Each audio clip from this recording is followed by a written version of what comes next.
Aleykum assalam Abdullah. Qardaş sual deyir ki, mən mebel işində işləyirəm və hərdən sifarişlərimin içində mənə aid olmayan işlər də olur. Misal üçün, oturacaqlar, kreslolar.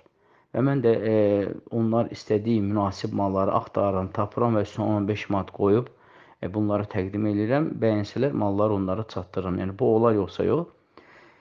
Yəni, bu necə ola bilər, qardaş? Misal üçün, sən o malı, məsəl üçün, getdin, axtardın, tapdın, məsəl üçün, 10 manatdır, məsələn, deyirsən 15 manat.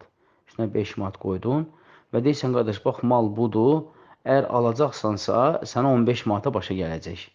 Demirsən, ha, mal 15 manatdır, çünki mal 15 manat deyil, mal 10 manatdır. Deyirsən ki, əgər alacaqsansa, sənə 15 manata başa gələcək. O da razılaşırsa, sən sonra geyirsən sədəliyyədən həmən o kreslonu 10 manat pul verib alırsan, o artıq olur sənin mülkün, sonra aparırsan həmən adamı bunu 15 manata satırsan. Yəni, bu cür edə bilərsən inşallah.